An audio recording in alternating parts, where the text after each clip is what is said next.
Welcome back, everybody. It's 10 a.m. We are going to come out of our closed session. Commissioner Netherland needed to attend to something for a few minutes, and so I'm going to be getting us back underway here. Our first order of business is the Sheriff's Office and Chief Hanson. Chief? Mute. Hey, good morning. How are you? Good. So, I wanted to give you guys a Nisqually update, briefing update about our jail capacity, about the outsourcing, and answer any questions that you guys have. So, I know that attached to the briefing agenda there was a spreadsheet, and unfortunately, I didn't see the second page of the spreadsheet printed out, which is the most important part. You just have the random sheet that shows all the people that have been out there by individual name and the dates that they went and they came back. The page 2 of that spreadsheet shows monthly totals.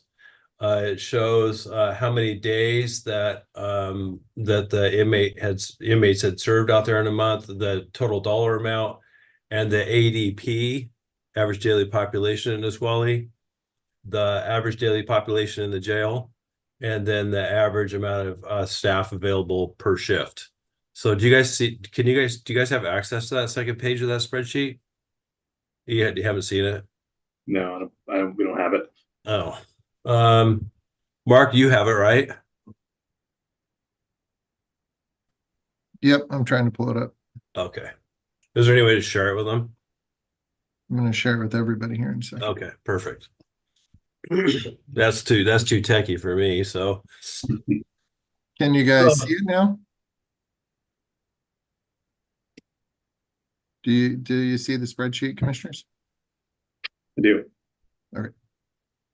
Okay, so there you have it. I know that when we spoke last fall or this spring, I know at least Commissioner Trask had said something about she would be willing to spend a little bit more money to outsource some more prisoners over the 20 that we had originally kind of agreed to, if we could get more people into jail.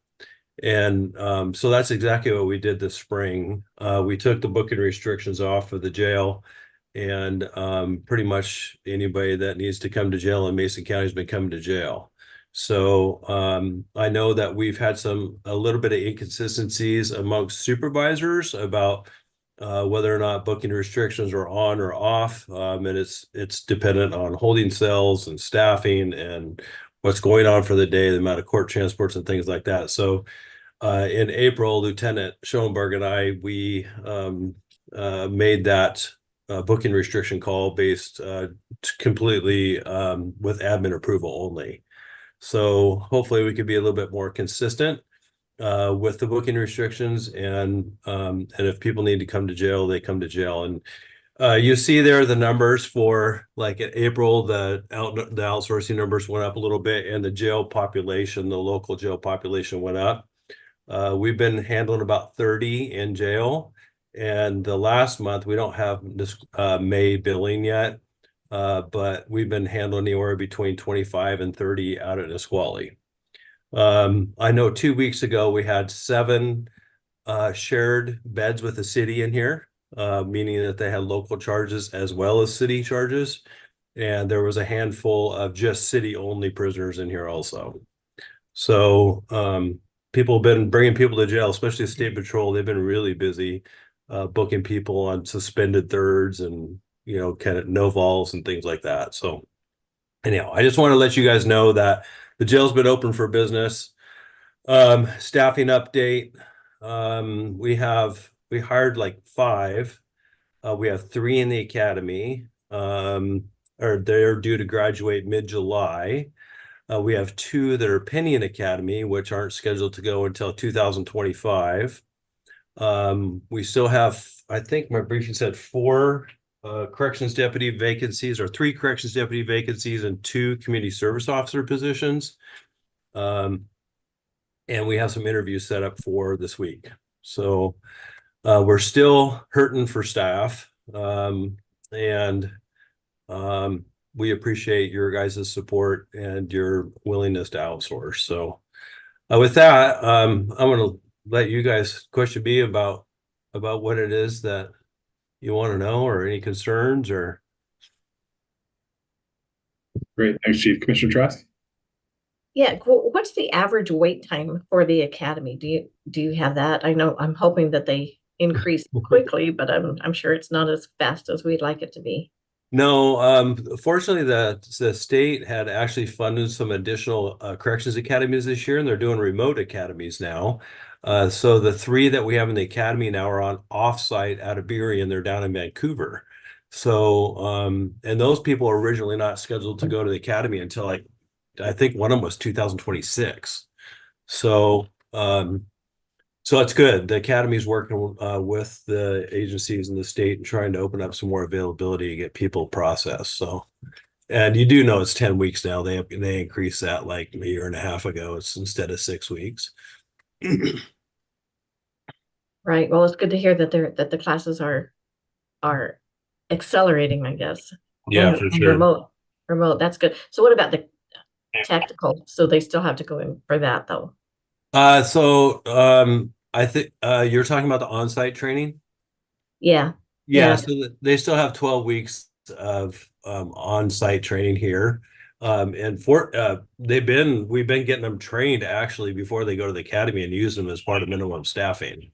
So they just can't, they're kind of restricted on some of the duties that they can and can't do before they go to the academy, and we keep them around in the building so that there's somebody available with them before they get certified. But we've been using them in the capacity as minimum staff. So Oh, that's great. yeah, Great. Thank you. you're welcome. So, Chief, just curious about how your lift of the booking restrictions, how that's communicated out to the other law enforcement agencies that might utilize our jail. Yeah, so I've reached out to Dan DuPont and to Mr. Rawley's over at Dispatch, and we came up with a protocol to put for taking booking restrict, putting them on and taking them off, because there are still times when we just have to put them on if there's way too much work and holding cells are full, whatever. But it only lasts for 12 hours. So we set up a protocol that if me or lieutenant authorize booking restrictions, that our sergeant or supervisor will call over to dispatch, tell dispatch to put us on booking restrictions, and then those booking restrictions expire at 6 in the morning and at 1800 in the afternoon. So they just go off unless the next supervisor calls and they get authorization from us, and then we keep them on. So and that protocol started about 3 weeks ago. Okay, thank you. Yep. Commissioner Levin, are you able to take the reins? Yes, thank you very much for doing that for me. I appreciate it. Yeah. Chief, I'm sorry, I was trying to listen, but I had something else going on at the moment. What number are we at right now for actual corrections officers that are on the floor that we have? Are you talking about trained or hired? Probably both. Let's go with that are able to work full correction shift, and those another number with those that have limitations. Okay, so we have 25 funded corrections deputy positions. We have 3 of those are completely vacant. We have 3. Let's see, we have two funded CSO positions that are for the control room. And neither one of those is filled.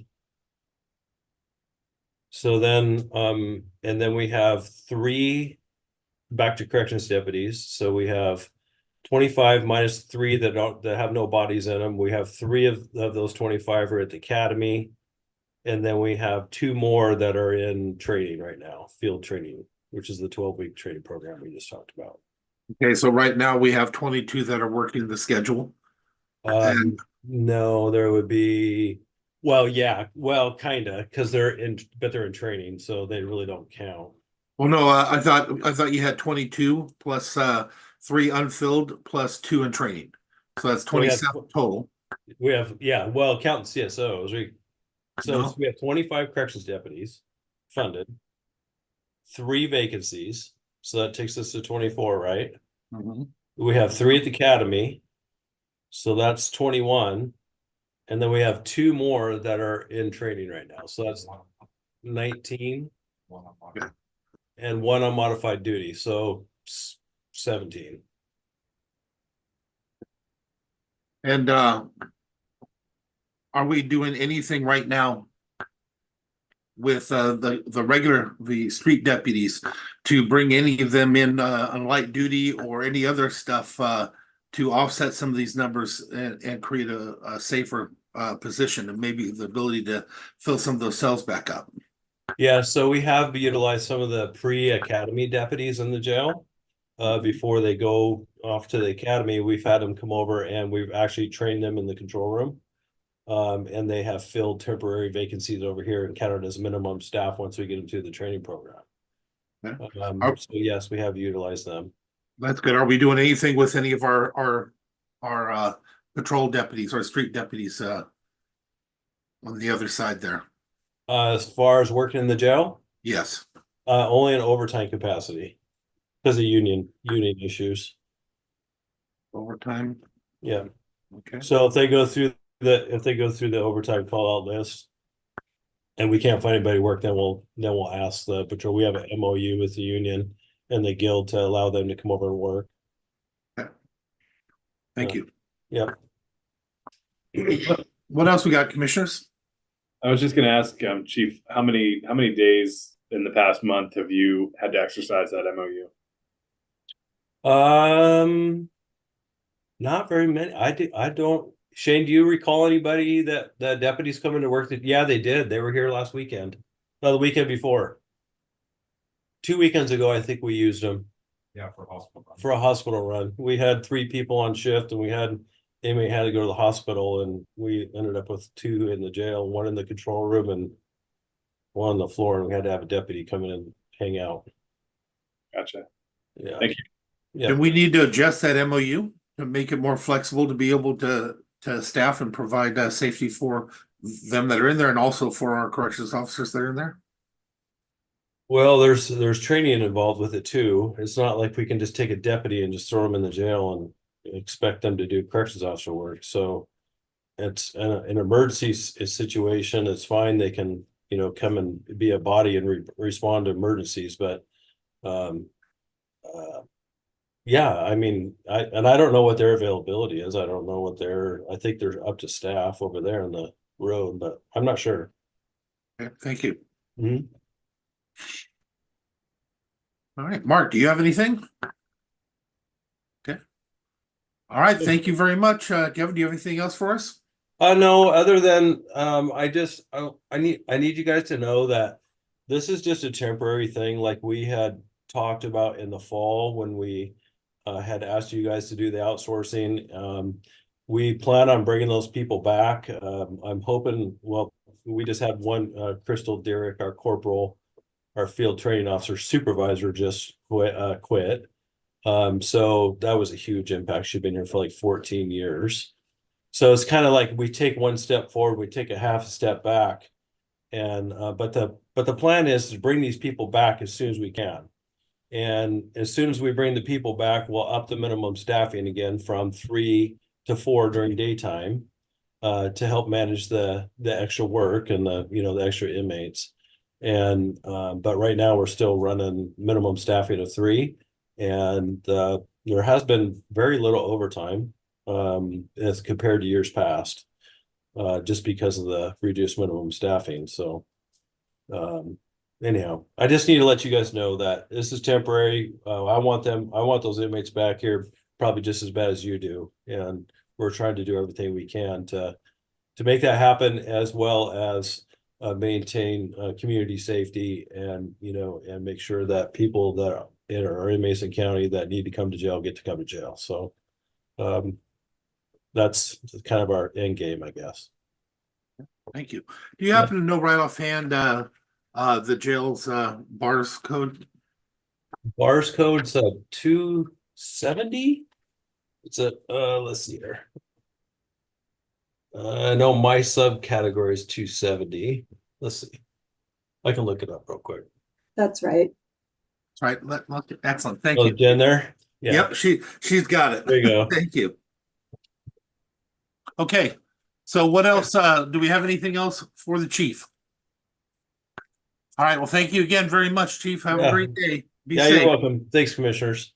All right, next up, we have community development. Marissa Watson, welcome. Good morning, commissioners. Quick item. This is related to the 2025 Mason County Comprehensive Plan update. It is a news release for a community vision survey that our consultants have prepared. And that survey is open right now, but we just want to get the news release out there so we can give people as much time as possible to fill out this survey. And I was hoping we could that I could get approval to read it during tomorrow's meeting. I have no problem with that. Commissioners, you good? Do the thing. Okay. All right. What else you got for us? That's all I got. That's all I got. Awesome, awesome. Thank you Right. very much. Thank you. Next up, we have Public Health, Dave Windom. Hi, Dave. Hey, good morning, commissioners. Happy June. Two items, and I've got one other quick one right after that. So our first one is notice to it. It's an intent to apply for a reentry demonstration funds, and I sent that in this last week. It's just an intent to apply for application. We can turn it down, but what this does is it allows us as funding to help the jail with people for mental health, substance abuse, those sorts of things, not only in the jail, but access those services after they get out of jail. And the way it works out, it looks like we'll be a tier 2. So that's up to $2.5 million that would be available to us if this goes through. I sent it through with Mark as the responsible party to sign for it, just because we were on our super tight deadline. I had like 3 days to get this thing in, and just wanted to bring it up to speed. If we want to continue with it, we'll put it on the action agenda, but we can always pull this thing back if it's not something that we want to do. But the funding is out there. It's coming down through a healthcare authority. It was a little confusing at first because it sounded like it was going through a lot of different channels. So through the FQHCs, through healthcare authority, through Choice. And I met with Choice to talk about it. And Choice said, Dave, you apply for it. So that's what we're doing. They explained some of the process. They're very well read in. So funding is available, and we put the application in. Commissioners, do you have any comments or questions on this? Yeah, just real quickly, thanks, Dave, for getting this in front of us. I think it's absolutely funding that we should apply for. A lot of the funding models for reentry programs in the jail setting are changing. And so this is something that would continue to expand our services in the jail with work that we've already been doing with Olympic Health and Recovery Services and some other partners. So definitely want to see this move forward and us take advantage of the funding that's available up in tier 1, cohort 1. Thank you for bringing it to us, Dave. Yeah. Welcome. Commissioner Trask? Yeah, no, Dave, I want to thank you also for doing this. If we can help people after they're released, why wouldn't we? So I like this. Okay, we will march forward. Thank you, Dave. Have a great day. Do you have anything else for us? Yeah, so I've got two things. Melissa has one, and then I have one more thing to come back to. Just a please. quick, Dave, interrupt you real quick, in terms of this, the reentry initiative. So this is in line with, counties throughout the state of Washington have really been pushing to try and get Medicaid coverage to exist for individuals coming to our jail. And I really see this as an opportunity for us to actually participate and show that we need this support. Individuals coming to our jail are taken off of Medicaid, and when they get out, they have to reapply. Hopefully this provides a more, number one, seamless transition for those individuals, which I wish Chief Hanson was still on, because need to make sure and make him aware that we are applying for this and we are moving forward with this. I've talked to him about it before, so it won't be a surprise for him. But this is also going to impact the services provided by our healthcare workers in our jail, and that they're going to have an opportunity to do more of that. So didn't want to miss this opportunity to do it. Normally don't sign something before I get your all approval in an open public meeting. But definitely think this is important. So appreciate your support, and we will continue to move forward. Okay, Melissa. Good morning, Commissioners. I have a quick item. This is a news release for a request for proposals. On May 20th, I briefed an amendment with the Department of Commerce for about $512,000 additional for fiscal year 25 out of the Consolidated Homeless Grant. The purpose of these funds is to further develop and expand some of our existing programs in the homeless response system. So enhancing programs by adding other services like meals, hygiene services, storage, diversion programs, as well as seeking a facilitator for our 5-year homeless plan or our 5-year plan. So the ask here would be to read the news release at tomorrow's regular meeting, if we can do that, just given the fact that these funds are effective July 1st. And I've attached the RFP as well. Comments? Sounds good to me. Yep, I'm supportive as well. As am I. Okay. Thank you very much. Also, late last week, I got a notice from the opioid settlement portal that there is yet another settlement fund. They'll be coming to us for application. As soon as I see that, I'll go ahead and get that application sent in as well. And I think that's for, I want to say for Kroger is the latest one. So we'll get that sent in. I also did meet last week with the new CEO of Community Action Council, Lewis Mason Thurston, and had a good meeting with him, and have sent in a request for him to meet with the commission next Monday to do a briefing with Community Action Council and our commission. Excellent. All right. Do you have anything else for us, Dave? And that's it. That's the whole thing. Commissioners, do you have anything for Dave? No, nice haircut. And beard trim. Thanks. So How's it thank go, you. Shabby?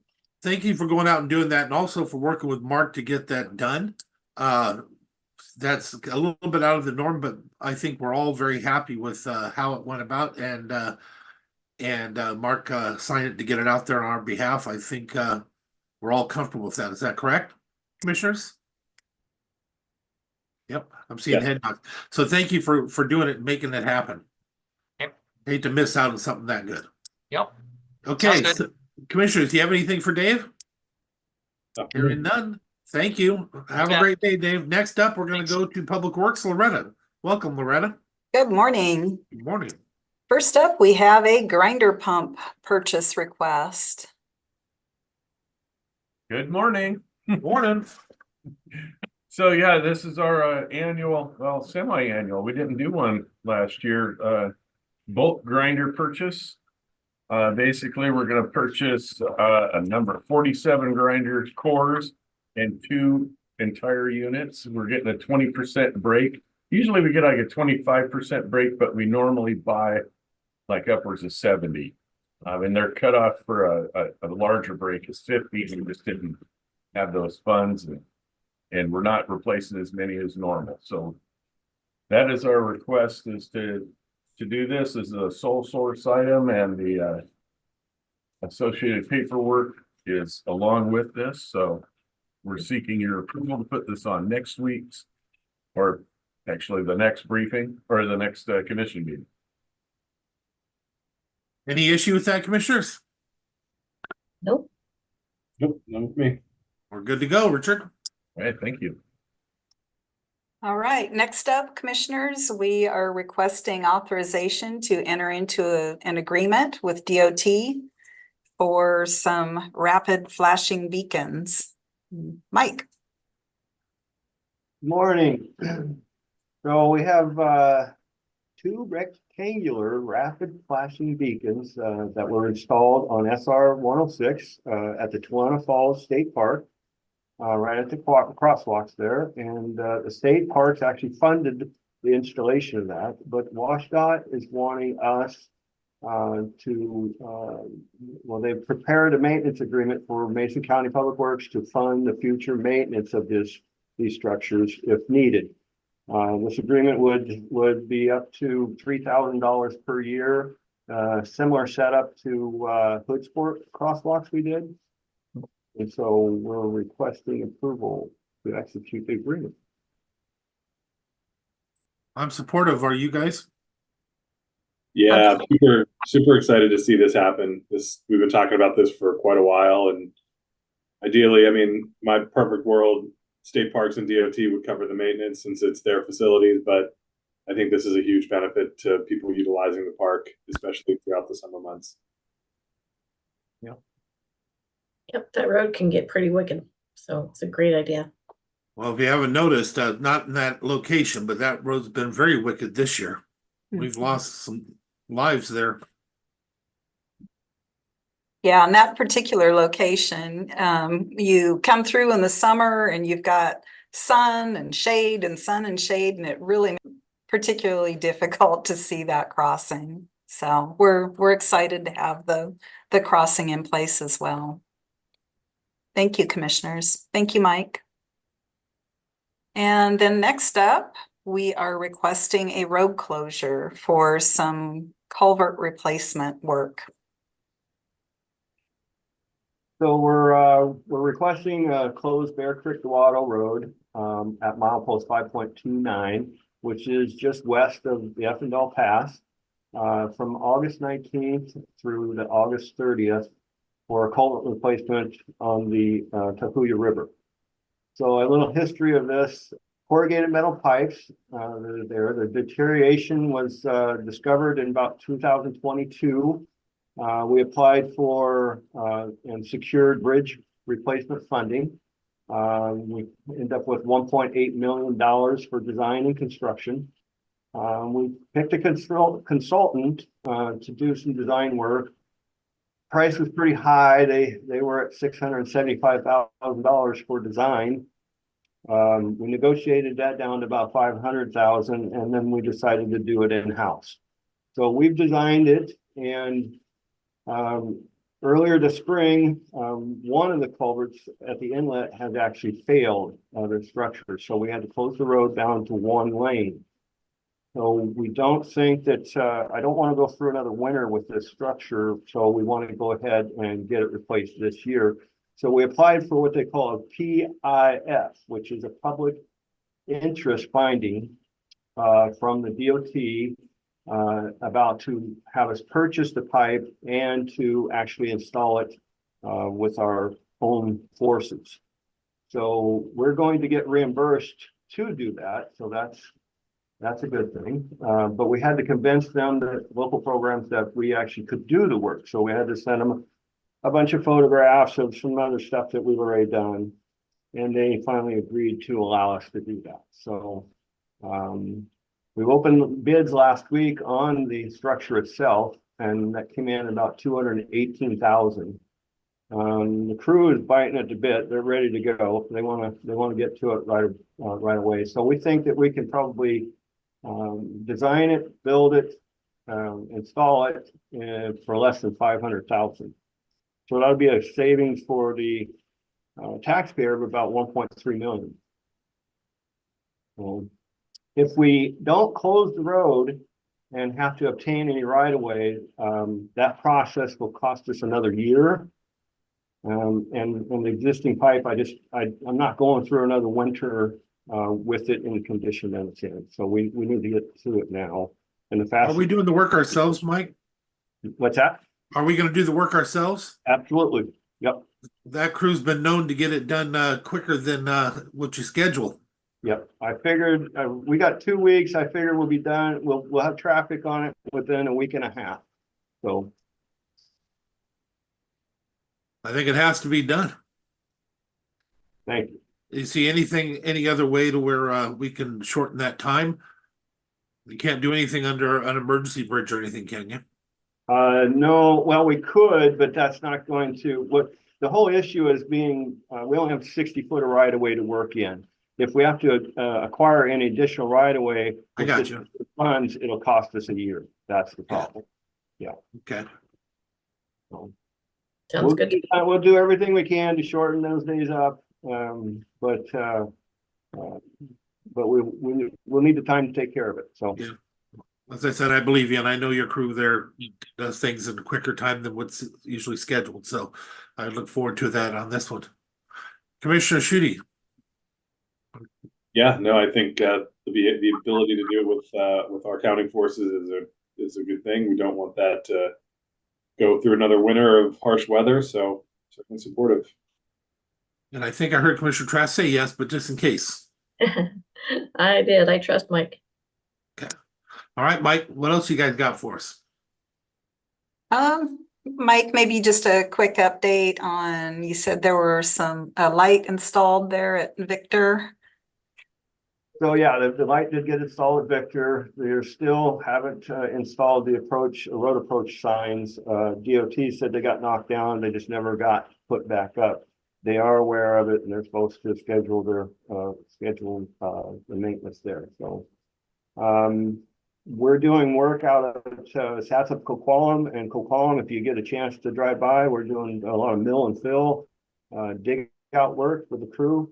The public out there is just happy as can be that we're in the area.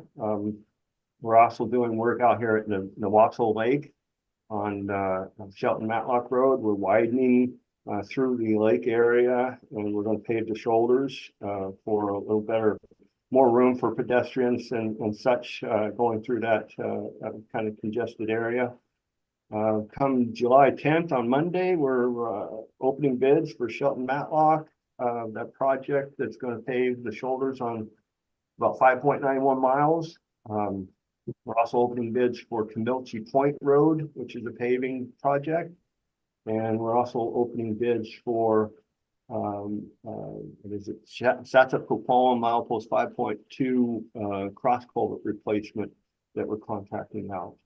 Up north, we've been working, really focusing on Tahuya Blacksmith Road, the gravel conversion there. We've got that all prepped up and ready to get chip sealed here in July. So we're putting it down. We're just waiting for this damn weather to straighten up. What is their work schedule hour-wise on Coquitlam and Lake Newatzel? When are they out there? They are out there all day. Typically what's happening is depends on how many people we need when we're doing milling out at Coquitlam. If we get shorthanded, then we'll break away from there, but they should be there the rest of this week on Newatzel. I bet hours. When are they done for the day? When do they leave there? They leave there about 3:30, almost 4 o'clock. Okay, thank you. Yep. If you don't mind, I'm going to jump in for a second and ask for some help here. Commissioners, we were talking about 302, and I need to have a conversation with you on that, if you don't mind. I called Mark here this last week.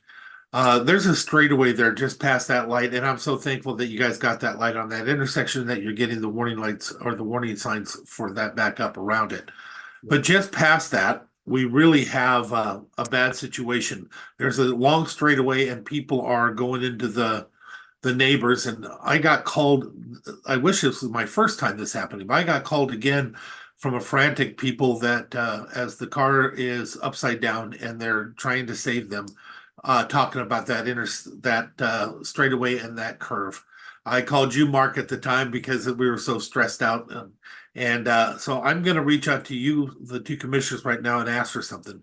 If you remember a while back, that was me, that was Kevin, that was asking that we take money out of our new roads for economic development for Hoodsport and stuff like that. I'm asking for the same type of favor right now for this 302 straightaway. If we could just have flashing lights put there as a warning, at least before that curve of some sorts, to try and take it down. It appears like, Loretta, you're going to know more than me. It sounds like over the last several years, we've had like 6 or 7 of them go through into that property. If we can help to stop that, somebody's going to die, and we actually could probably help at a small cost. I'd like you to consider putting some type of flashing light. Of course, the speed sensor would be better, but the costs are higher. the maintenance is higher and everything else, but even just having flashing lights for warning for the intersection would be a great improvement from what we have. What do you think about that? Can you just help me I'm supportive. Just help me understand where this is on 302. Okay, when you're going down through to after you pass the Victor Community Club and all, just past there is a long straightaway. And they seem to get up and pass everything at that straightaway, but they don't make that corner. They just flat don't. And for there to be that many, something has to be done. And since we can't seem to get the state, they've been trying to get the state, but nothing seems to happen. Maybe this is one we can step in and just help that community out. Commissioner, are you, when you're heading away from? Yeah, you're heading towards Pierce County. Towards Pierce County, yes, Yeah, okay, that I long just wanted straightaway. to, yeah. Yeah. And again, the optimum would be some type of a speed sensor because those have a better effect than the flashing light. But at the very bare minimum, the flashing light. I don't know what the cost is, and maybe Loretta, you can get that for us if they're willing to entertain that. Right now, this is my first time even asking them to entertain it, so I'm not jumping in front of anybody. But if you commissioners are willing to entertain it, can we ask her to come back with what a price would look like for both of those? Yeah, I'm good with that. Commissioner Trask? Yeah, I'm good with that too, but I'd also like to bring in our state reps, as that's I don't believe that's a county road, is it? No. Oh, it's a highway. Yeah, so let's make sure that we bring in our state reps, and see if we can get some support on that. I mean, it's the perfect year to do it, so let's try to get something done. Okay. As for the state reps, I know that they've been talked to and been a part of the conversation for years at the Victor Club. And that's why they've come to us. And I'd hate to waste time. I appreciate our reps. I'm not saying anything like that. I'm just saying the cost, especially for a flashlight light, might be so low that we could at least get this done. If we can get better improvements, it'd be great. But I'd love to get something for these people before somebody dies. And again, that's 2 this year that I've had phone calls while it was happening. Yeah, I just want to make sure that we're not overstepping where we shouldn't be. So let's make sure that we do bring them into the conversation. Oh, I see what you're saying. So just include them in the loop to make sure there's no issue. Not necessarily have to wait for them to get a funding through the state. No, I think that there's other ways to do it as well. So what I want to do is make sure that they're part of the conversation so that we can explore all different areas and make sure that we're doing the best thing for the state and the county, more the county than the state. So at this point, are you okay with them getting that information that I was looking for? Okay, thank you. Okay, that's what I had on that, Loretta. Sorry to just hit you with that. I don't know that's fine. Got a hold of you after I talked to him. We'll reach back out to our counterparts at DOT as well. I know that they did the entire 302 evaluation as part of the slide repair work. And so we need to follow up just on status on that as well. So thank you. Yep, will do. Let's see what other, I know we're running a little bit behind, so I'll just make it really quick. Commissioners, SEDS, the deadline was on Friday to update the SEDS list. And I did want to briefly touch base with you about the project list and make sure that we have there's a lot on that. So this is more to keep me in line about what am I forgetting? What else needs to be on there? What do we need to scrap off of there? And just want to make sure that we're capturing commissioners' wishes on projects that are important to be on that SEDS list. And if I could do a quickie screen share, I'm sorry that I did not, this was meant to be in the packet, but for some reason did not get included. So I took a look at the 4 focus areas from the plan itself.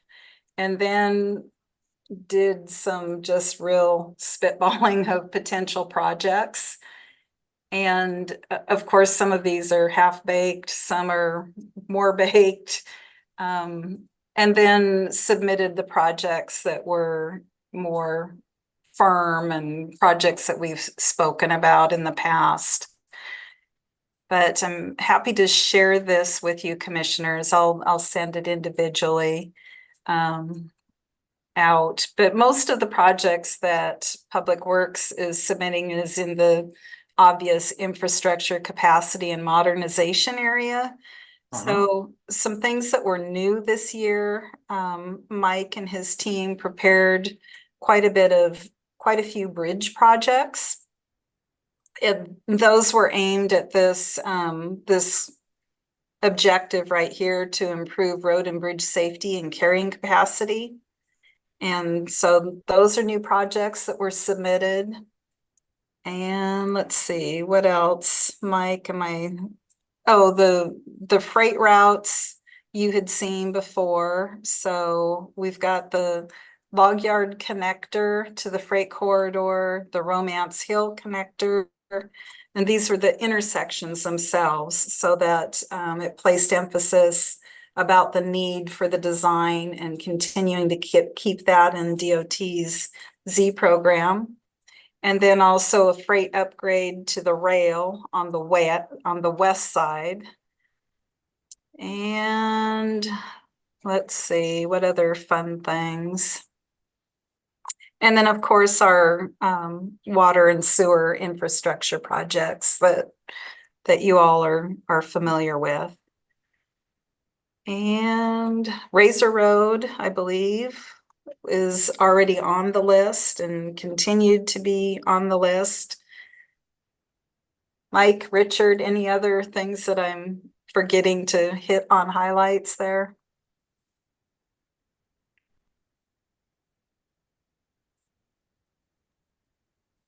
You're alone. So I'm alone. Loretta, Oh, I think Mike's on mute. I heard him. that's all right. So Loretta, on this, one of the ways that we can handle this is, if they have something they want to add, that's fine.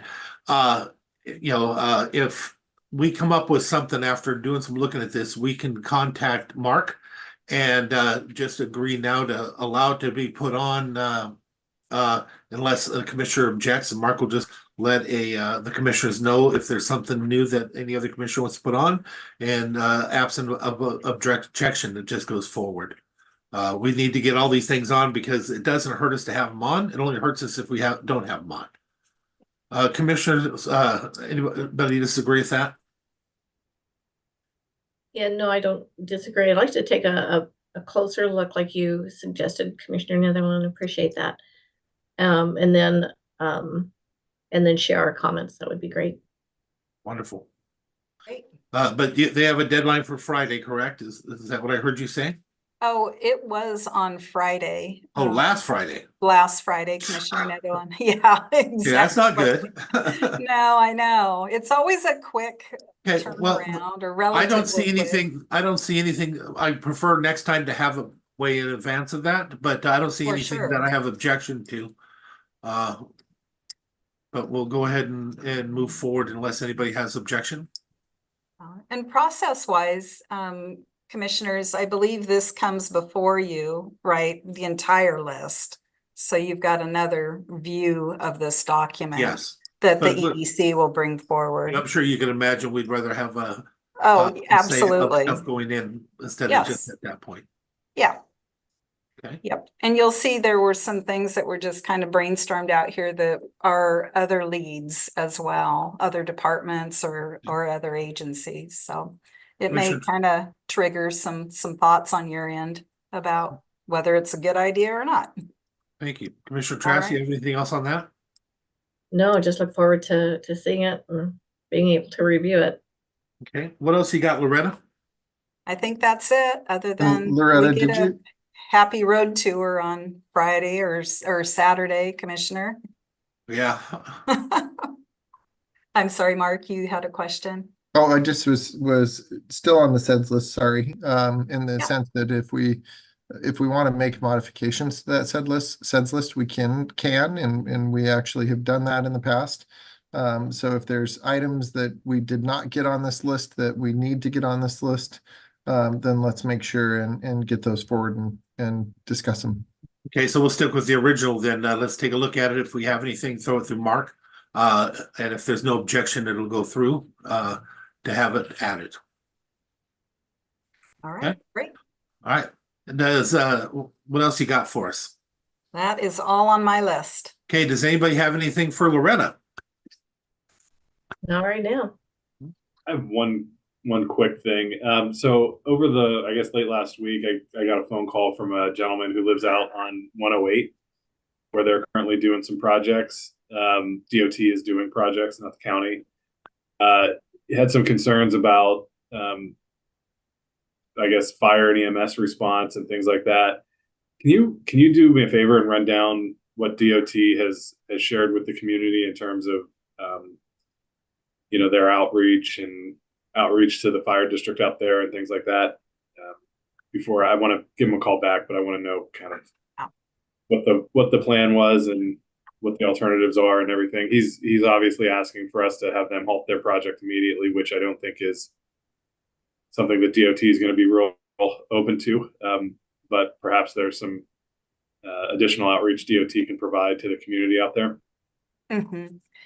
Yeah, definitely. And I know that, gosh, well over a year, maybe 2 years now, Commissioner, DOT reached out to a variety of stakeholders, and fire and emergency responders being one of them, about this project and schedule and planned closures. So I'll get you some details and follow up. Perfect. Thank you. Mm-hmm. Commissioner Trask, you got anything? All right. All right. Thank you very much, Loretta. You bet. Thank you. Have a great one, guys. Yeah. All right. Next up, I have support services. Mark, you're on. Alrighty, kick it off with John on overflow parking agreement for the soccer club. Good morning, Commissioners. I'd Morning. like to present to you, so that we can get approval at the next approval, is an overflow parking with the soccer club. The agreement states that in the event that we have large gatherings, we can use their parking as long as we maintain it and ensure that it remains in the same condition as when we received it. And it's just a standard agreement. Are there any questions? Like it. None from me. Yeah, either. No, thank you. Good job. Nice to That's have all I have. some availability there, because that obviously when you have big events at MCRA, you definitely run out of parking. So And both do. yep. Okay, All right. Russ, Next, let's move on to the 2025 draft budget guidelines, Jen. Yeah, good morning, Commissioners. I have the draft preliminary budget guidelines, and not a lot has changed from last year. It's pretty standard. I just cleaned up some of the language and the way that it looked.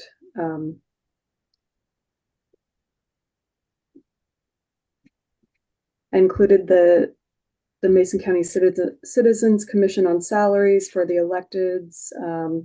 The treasurer is recommending 4% on investments in cash. But other than that, not a lot has changed. We're recommending again to do budget level 1, as departments will enter their budgets in Munis. And then budget level 2, the auditor will do a cleanup. Budget level 3 is the commissioner's maintenance level budget. And then the budget level 4 would be the policy level requests, anything above and beyond the maintenance level. So if you're in agreement with that, then we can get these on the June 18th action agenda and get them signed and sent out to departments to kick off the 25 budget. so Jennifer, I'm in agreement with it. Could you back up and explain the 4% cash statement? Yeah, I mean, that came as the recommendation from the treasurer. We can revisit that later on too. It's just the preliminary estimate that any cash and investments that departments have, or that actually that special funds have, they should estimate that they would be earning about 4%. Okay, gotcha. We've seen that in our recent financial reports, right? In terms of the amount that we budgeted to receive in interest, and the amount that we're actually receiving is quite a bit different. So Yeah. I believe, and I hate to speak for the treasurer, but the majority of her investments go through the local government investment pool through the state treasurer. And with interest rates where they're at right now, it's a real benefit for institutions like us that actually have some cash that's getting invested. So I think 4% is still a conservative estimate, and but it's definitely better than the less than 1% that we got just a few years ago. Yeah. Yeah, definitely. And I have in the budget guidelines that I'll be doing a training with departments on July 17th at 9 o'clock, 9 a.m. So I'll be sending out an invite to all the departments for that training on how to estimate the budget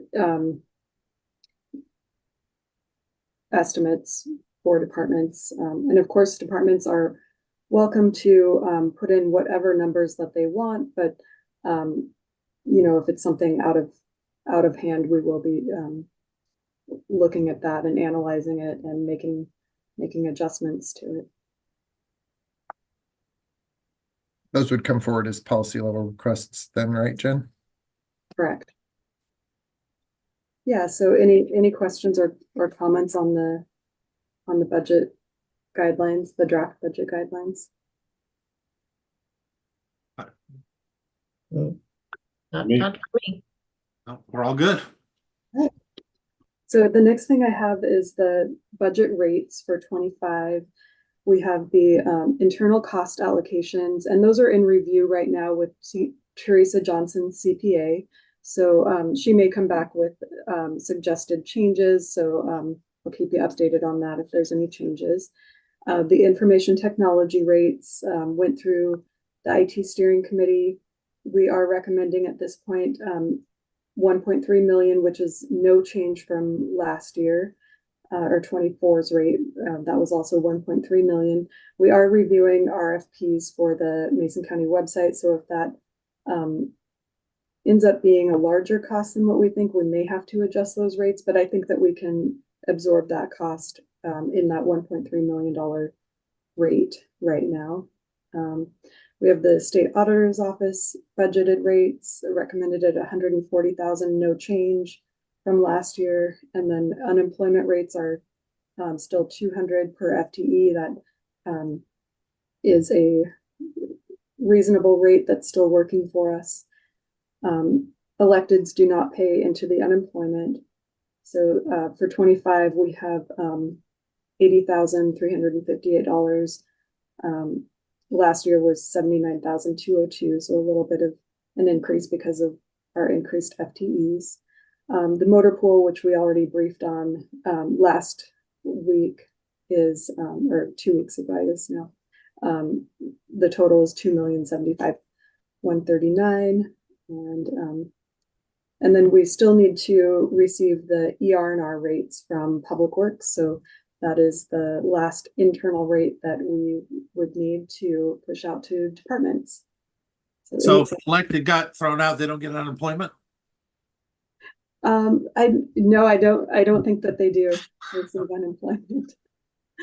Yeah. Another incentive, Commissioner Netherland. Yeah. So any questions or comments on any of the rates? No, I sure appreciate the way you break everything down. I know I tell you that every single time, but we as commissioners, we see so many other people's work that it's like swimming in a warm pool. We get home, we get to use our stuff. Thank you for everything you do. Well, thank you. It's my goal to keep it very straightforward. It's a lot of complicated information, so sometimes it's hard to present it in a way that is straightforward. So I appreciate that. Well, I did some work this week on other people, looking at other people's budgets and looking at other counties. We got it good. Not just where we're sitting financially, whatever. Some of these people don't even do roll-ups. They just run the whole gamut of stuff. I don't know how a citizen would be able to follow that compared to how you have ours set up. Ours is so easy. It's mind-blowing. Well, good. I'm glad that you feel that it's easy to look at. That is definitely the goal, to make it understandable for the commission and the public. So, thank you. All right, so that's all that I have. Thanks, Jen. Mary? Got some union agreements? Good morning. We have the June 1, 2024 to December 31, 2028 collective bargaining agreement for Teamsters Local 252 with the prosecutor support staff. I think we had a really great process this time and worked with the exclusive representatives for that group in a collaborative process. So we'd like to move this forward to action for tomorrow, as it did go into effect June 1 if approved this morning. And I really appreciate the union working so well with us to actually kind of start early on this contract, as opposed to expiring. We're even starting early, so it's very exciting. Great job to everybody involved, but Mary, way to quarterback and actually run that ball. You did an excellent job. You set up a path on how this is to be done, and we'll hear that again on your second one, won't we? I just wanted to give you a great big pat on the back. Watching you grow in your position has been very fun. You're very good at it. We got lucky when we got you. Thank you. I'm all emotional today, so forget me. Go ahead, guys. I'm good with going forward. Everybody else good with it? Absolutely, yep. Yeah, and I too think you're doing an outstanding job, Mary. Oh, thank you. You're very kind. And your hair looks lovely today too. Oh my gosh, the hair. The second thing that I have is an MOU with Teamster General Services to include bilingual pay into their current collective bargaining agreement, which is a 2022 to 2025, and would just like to get that going before the expiration of the contract next year. There has been some significant use of bilingual in that group, and would like to provide a consistent provision in alignment with all of our other contracts. Sounds good to me. Yep, we're all good with that too. Okay. And then, sorry, Commissioner Schutte, did I interrupt you? Nope, just saying all good. Okay. And then the last thing I have for you this morning is a request to close human resources on June 25th, 2024, so that we can have a workshop and in-service similar to what community development does.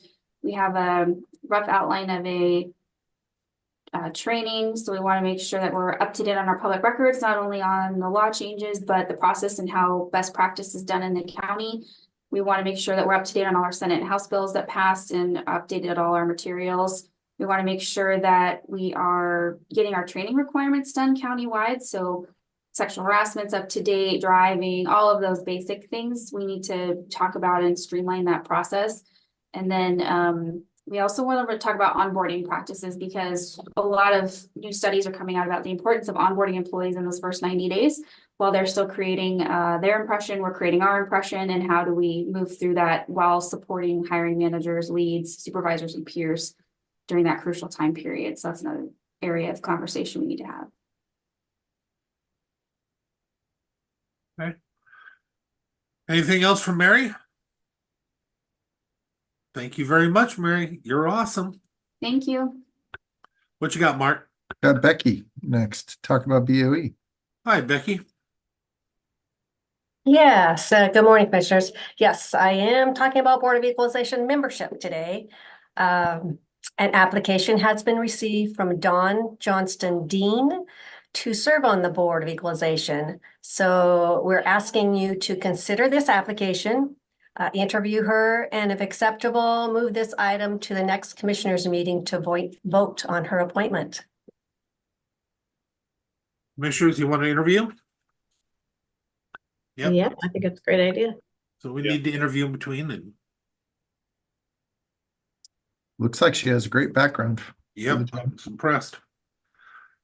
So you'll get her on interview for us for Monday?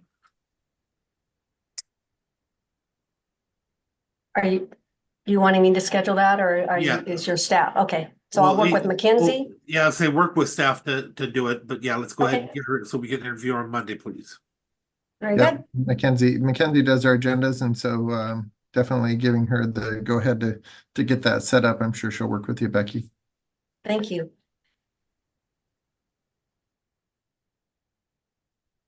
Okay. All right.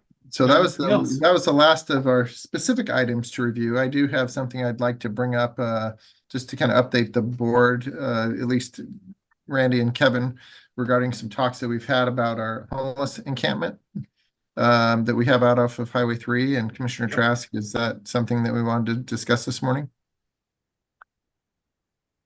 Yeah, let's do. I think we've had some great meetings, so if you could just update them, that would Yeah, be. so Dave Windom's been organizing some meetings that occur on a weekly / bi-weekly basis with our nonprofit organizations around the county, including the city of Shelton in the discussions. And our sheriff's office has been involved in that also. So there's a fairly large encampment that occurred and grew through the winter months, definitely out along Highway 3, and it was up on some private property owners' land that they have asked the sheriff's office with their help in getting those individuals removed, as well as the right of way for the U.S. Navy. So Commissioner Trask's been working with the Navy and really trying to get their approval, have received their approval to remove individuals on the naval right of way. We've definitely had a number of groups going out there weekly to talk with the individuals that are out there and provide them some alternatives.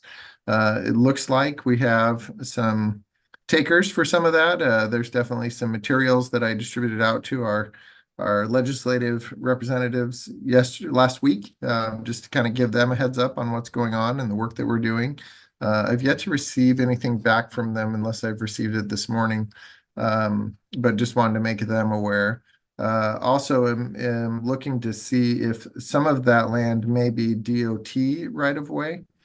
And I believe that there's a fairly large amount of trash that is up there. And I know that our nonprofits have been providing individuals up there with large garbage sacks that they can help clean some of the stuff up themselves.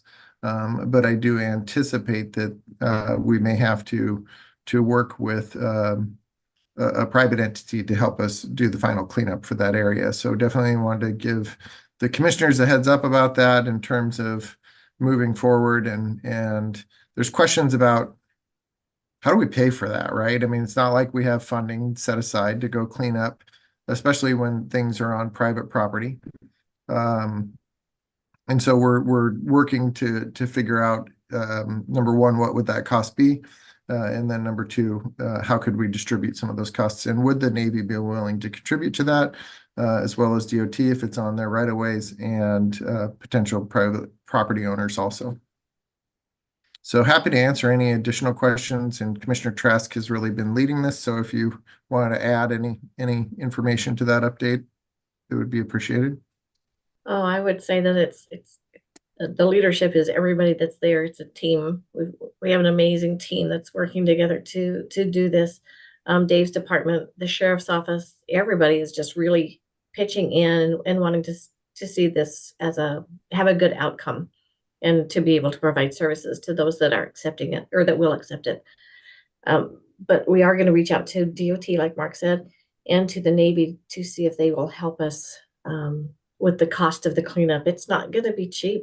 It is. If you guys want to see pictures, we can share those pictures with you. But it's going to look nice when it's done.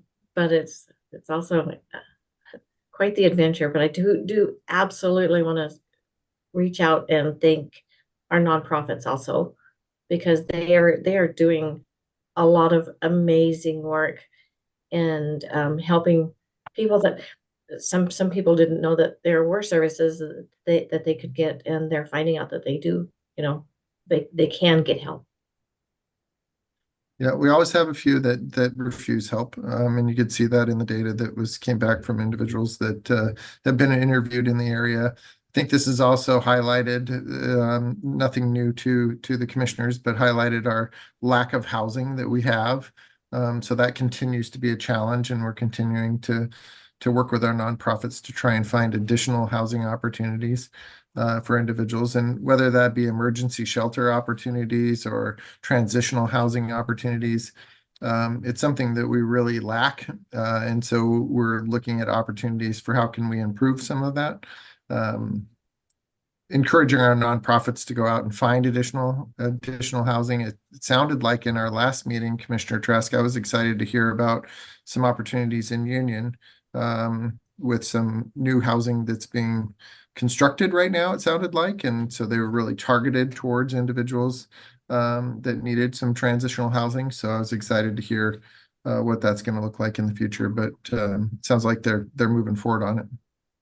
Right, there are also other places that we're looking into to see if there's a possibility of maybe I don't know, working out some other avenues for people to find housing. And I think it's also important to mention that we're working with the city. The city is a big part of this as well. So we like having them as a partner also. Yeah, absolutely. And the city's definitely, I think the main point that they brought up is that we need to find a solution. They're concerned about individuals just leaving the encampment there and then coming into our local parks or down into the city again. And so finding opportunities for some temporary housing. And so they're kind of have brushed off. I know it's been a discussion that has happened quite a bit over the years and without any traction. I definitely think, and I've talked with Dave and his staff about opportunities that the county may have in helping or participating in some of the costs associated with getting that stuff done. I think that there's a lot of money to find to build something. The challenge that comes with operation of it, and so how do you continually pay those operational costs? I think we do have some opportunities with some of the funding that we received to do some of that. But I think the biggest challenge that I continue to hear is where are you going to put it? And so that continues to be a challenge that we're discussing with the city, but the city has definitely been active participants in this meeting that we've had on a weekly basis. And I think it's definitely encouraged them to maybe dust off some of those opportunities and really look to see how we can move forward on it. Again, working with our local nonprofits to make sure that they're aware that this is an additional need and how do we work together to get that stuff accomplished. Right. And many of these meetings are on Friday afternoons, so that's dedication by a lot of people. It is. That is, I believe, the only update that I had. Okay, anybody have questions for Mark? Yeah, so just a quick word of thanks, Commissioner Trask, for your work on this issue, and Mark, you and your team as well.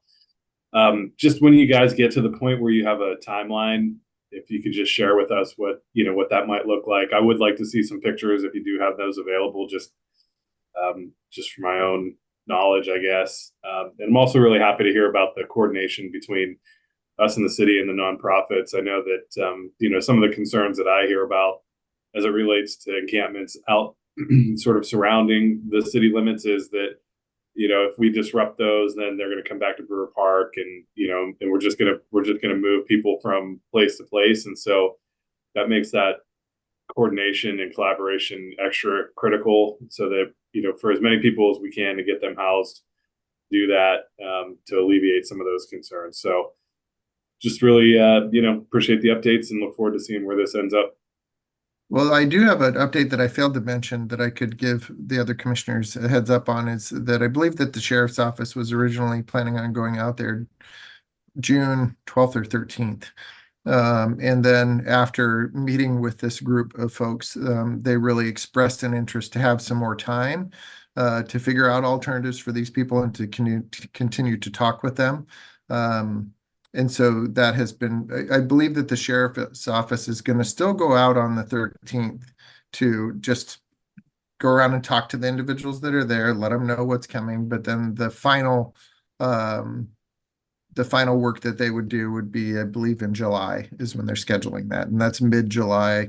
They're scheduling it around a training day that they have where they actually have extra officers in the office to do some training, and so they're going to utilize that workforce to actually go out and help do some of the it's basically trespassing people off of private property. So I think that the final will be in July, Commissioner Schutte, but initially, I think the sheriff's office will be out there in mid-June to at least give them a heads up. Just ballpark, do you have an idea of how many folks are living out there? The population of individuals have definitely decreased through, and I believe it's been through the communications that our nonprofits have had with these folks and just letting them know that they are on private property and that they need to find alternative housing for it. And given the opportunities that we have for them, please take advantage of those things. But I think that there was 13. Is that right, Commissioner Trask? Left? I believe that's correct. I'm not gonna guarantee. That sounds really confident. Right? Yeah. Dave, you flashed up. Yeah. So 10 to 14, it just depends on the day and who you talk to. Right. Yeah, and you know, it's hard, honestly. And that's why I appreciate our nonprofits so much. And also our people, because they go out there and people they'll move around. So it's not like you buy an address and you live there for years. They're transitioning all over the place. They're moving from all over the place. So But I think at back to the time of the point in time count, I think they said there were 26 tents. And I think we're down to, like I said, between 10 and 14 people. yeah, I believe that's right. Commissioner Netherland and Commissioner Schutte, I actually just forwarded you the email with some of the pictures and some of the documentation that was put together, I believe, by Crossroads. So thank you, Crossroads, for documenting some of the challenges that we're dealing with and continually reaching out to those individuals to try and get them into a program that meets their needs. Yeah, you know, nobody wants people to move from one spot to one spot just continually. We all want to give people stability. And so some are willing to accept it, and some are not. And you can't force something on somebody if they don't want it. And the information that I just shared with the two other commissioners is the same information I shared with our legislative representatives. Great. Thank you for doing that too, Mark. Yeah. Yeah. I've got a Loretta is going to give me some context for DOT and trying to kind of figure out where DOT's line exists so that we could determine whether they could come assist us or not.